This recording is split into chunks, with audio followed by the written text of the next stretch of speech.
Negara-negara Timur Tengah mendapat gagasan filsafati dan ilmu eksakta sejak zaman Iskandar Zulkarnain yang telah menanamkan kebudayaan di Mesir, Syria, dan beberapa tempat lainnya. Awal munculnya filologi di Timur Tengah sudah ada sejak abad keempat. Pada masa itu, terdapat kota-kota yang dianggap mapan sebagai pusat kajian berbagai ilmu pengetahuan yang berasal dari Yunani. Kota-kota tersebut antara lain Gaza, Beirut, Antioch, dan Edessa. Gaza sebagai pusat kajian ilmu oratori, Beirut sebagai pusat kajian di bidang hukum, sedangkan Antioch dan Edessa sebagai pusat keilmuan kebudayaan Yunani pada umumnya. Namun, pada abad kelima sekaligus menjadi era perkembangannya, kota Edessa dilanda konflik perpecahan kerajaan yang menyebabkan kebanyakan dari para ahli filologi berhijrah ke Persia, yang pada masa itu dipegang oleh Kaisar Anushirwan. Kedatangan mereka disambut hangat oleh Kaisar dan diberikan kedudukan ilmiah di Akademi Jundi Syapur, yakni pusat studi ilmu filsafat dan kedokteran.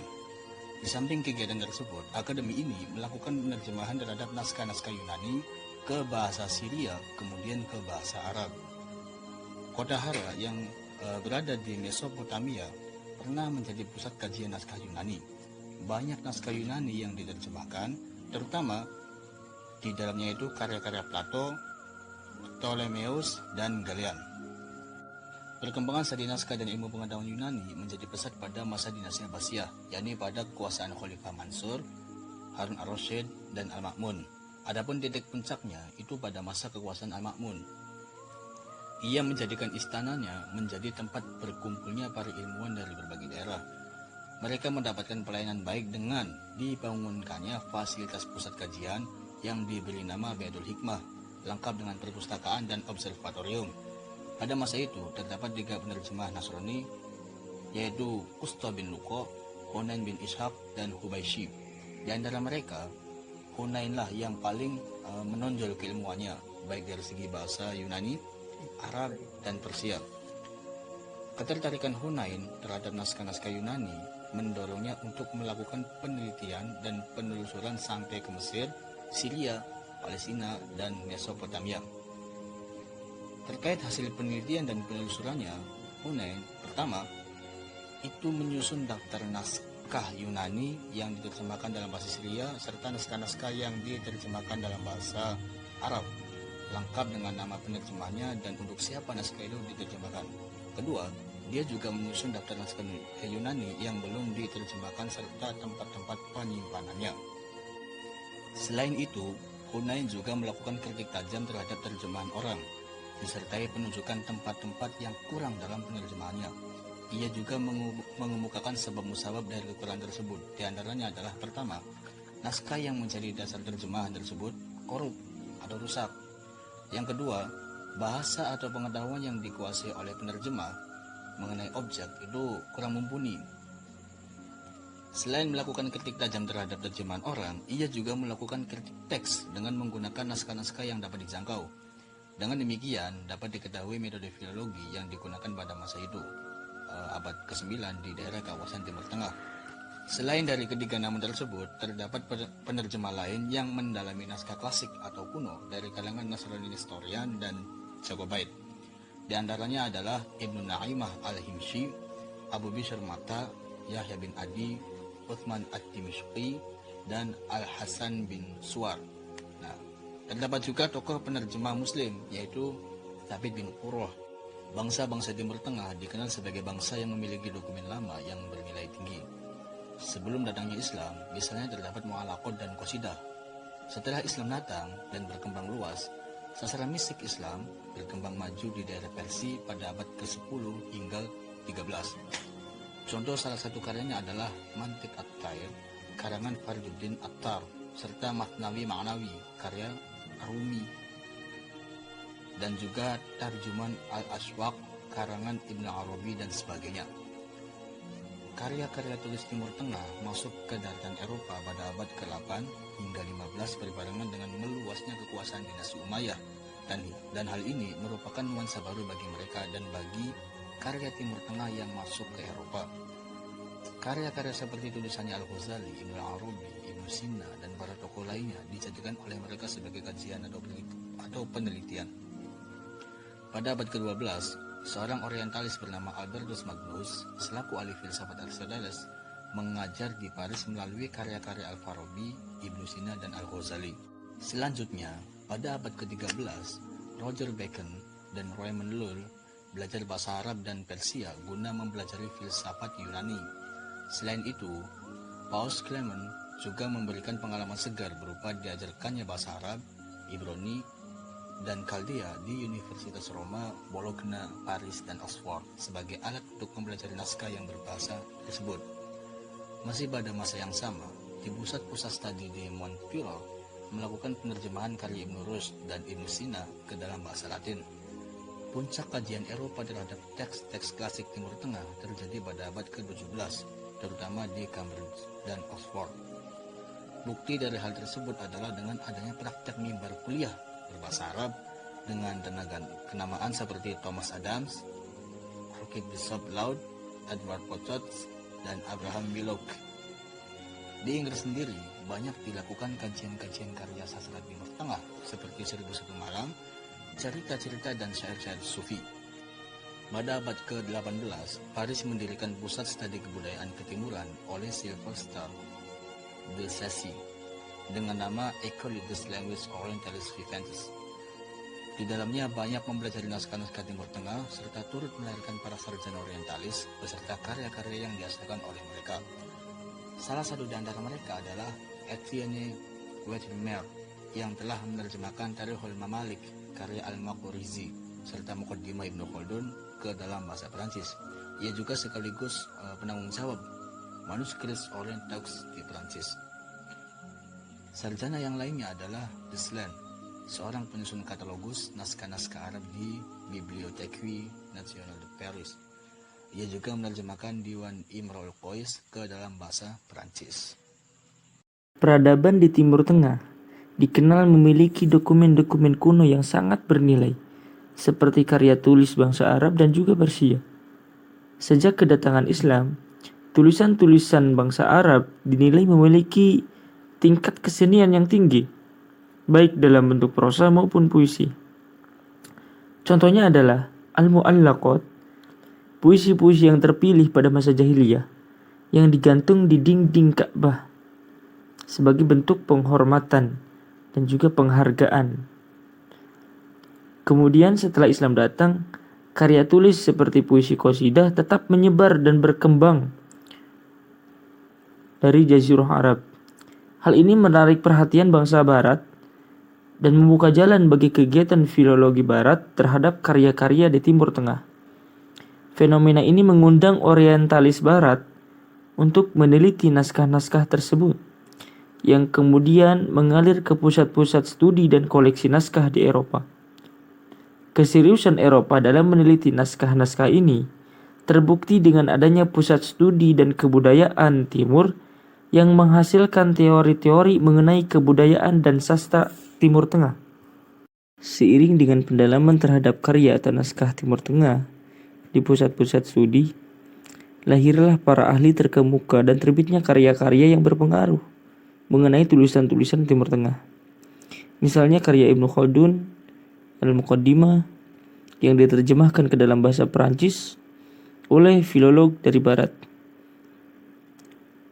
serta beberapa karya bangsa Arab lainnya seperti Diwan Imrul Qais yang diterjemahkan juga ke dalam bahasa Perancis. Selanjutnya yaitu media tulis yang digunakan pada masa filologi di Timur Tengah. Pada masa awal filologi, sebelum munculnya Islam, peradaban di Timur Tengah telah memiliki sistem penulisan mereka sendiri. Mesir kuno menggunakan papirus, yaitu bahan yang terbuat dari tumbuhan air untuk menuliskan teks-teks keagamaan, sejarah, dan sastra. Sementara itu, peradaban Mesopotamia menggunakan batu untuk ukiran dan prasasti, serta tanah liat untuk menuliskan teks-teks hukum, administrasi, dan sastra. Kemudian, pada masa Islam, media tulis yang digunakan yaitu perkamen dan kertas sebagai media utama. Dengan munculnya Islam pada abad ke-7 Masehi, media tulis mengalami perkembangan signifikan. Perkamen, yaitu bahan yang terbuat dari kulit hewan, menjadi media tulis yang populer pada abad ke-6. Digunakan untuk menuliskan ayat-ayat Al-Quran dan karya-karya ilmiah. Kemudian pada abad ke-8, kertas diperkenalkan ke Timur Tengah melalui jalur perdagangan dari Tiongkok. Kertas dengan cepat menjadi media tulis yang dominan karena lebih murah dan mudah diproduksi dibandingkan perkamen. Nah, kemudian pada masa klasik dan perkembangan filologi, pada masa klasik ini, filologi berkembang pesat di Timur Tengah. Para ahli filologi ini pun melakukan telaah terhadap naskah-naskah kuno, baik dari Yunani maupun Timur Tengah. Kertas tetap menjadi media tulis utama untuk menuliskan teks-teks filologi termasuk naskah-naskah klasik Yunani dan Arab. Mengenai bahasa sendiri, Timur Tengah lebih diidentikan dengan bahasa Arab. Bahasa Arab merupakan salah satu cabang bahasa dari sekian banyak bahasa Semit yang telah berkembang sejak ribuan tahun yang lalu. Bahasa Arab muncul sebagai bahasa yang berdiri sendiri karena salah satu dari pengguna bahasa Semit awal melakukan hijrah dari daerah satu ke daerah lainnya, lalu membentuk bangsa sekaligus bahasa. Proses evolusi yang terjadi dalam pergolakan bahasa Arab dengan bahasa-bahasa setempat menjadikan bahasa Arab menjadi bermacam-macam dialek yang serta-merta dipergunakan seseorang, dan akhirnya masyarakat tanpa disadari dan dirasakan langsung oleh si pengguna bahasa itu.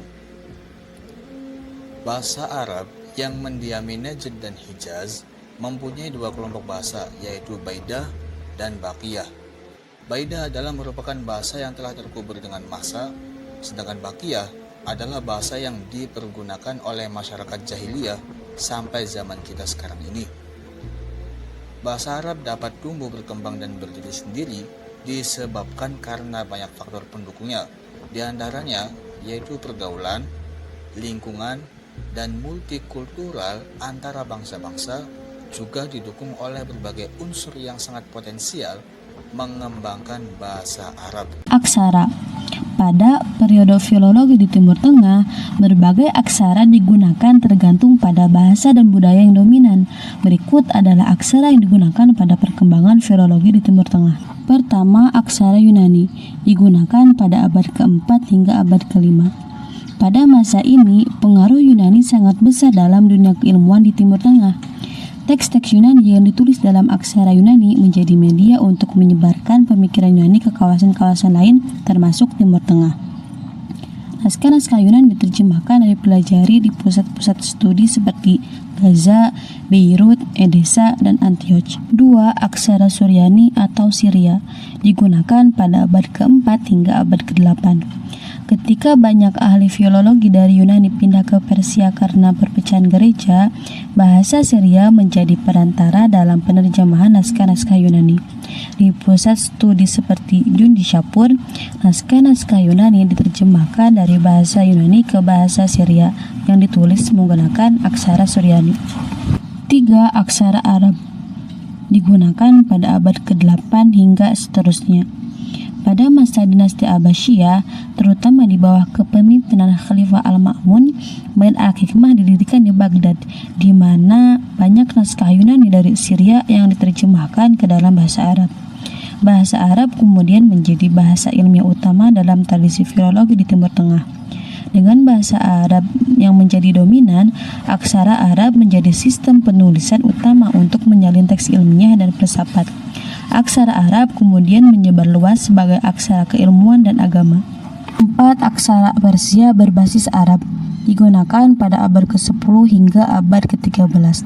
Karya-karya sastra mistik dari Persia seperti Maknawi karya Jalaluddin Ar-Rumi dan Mantik Al-Tair karya Farid al-Din Al-Tar juga menjadi bagian dari tradisi filologi di Timur Tengah yang kemudian diterjemahkan serta dikaji ke dalam bahasa Persia. Meskipun bahasa Persia menggunakan aksara Arab dengan beberapa modifikasi, aksara ini digunakan untuk menulis karya-karya sastra Persia. Hal ini menunjukkan bagaimana aksara Arab bisa digunakan untuk berbagai bahasa termasuk Persia. Dengan demikian, dapat disimpulkan bahwa dalam sejarah filologi di Timur Tengah, perubahan bahasa menyebabkan pergeseran aksara yang digunakan untuk menuliskan naskah-naskah penting. Oke, untuk selanjutnya yaitu faktor-faktor kemunduran ilmu filologi di daerah Timur Tengah dan juga negara Arab. Nah, khususnya untuk saat ini ya. Nah, untuk yang pertama yaitu perubahan politik dan sosial. Kita tidak dapat memungkiri bahwa banyak negara di Timur Tengah mengalami ketidakstabilan politik dan konflik yang mengganggu pendidikan dan penelitian, sehingga perkembangan filologi pun akan terhambat. Nah, yang kedua, globalisasi dan modernisasi. Masyarakat semakin berorientasi pada ilmu pengetahuan modern dan teknologi yang mengakibatkan penurunan minat terhadap kajian klasik dan teks-teks tradisional. Mengingat bahwa filologi itu adalah tidak lepas dari teks-teks yang sudah lampau gitu ya.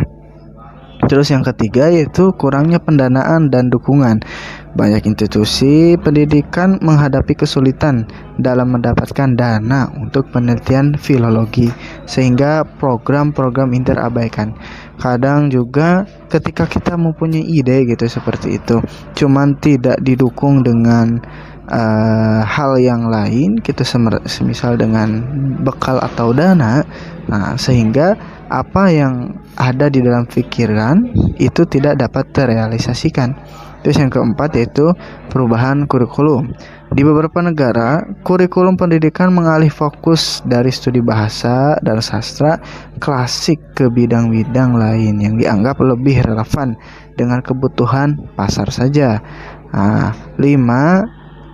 Pengaruh teknologi. Meski teknologi bisa menjadi alat bantu, penggunaan digitalisasi dalam studi teks kadang mengurangi keinginan untuk mendalami metode tradisional dalam filologi. Oleh karena itu, untuk mengembalikan minat terhadap ilmu filologi, perlu ada usaha kolaboratif antara pemerintah, akademisi, dan masyarakat untuk memperkuat nilai-nilai warisan budaya dan pentingnya tentang penelitian tekstual. Mungkin demikian yang dapat kami sampaikan. Terima kasih.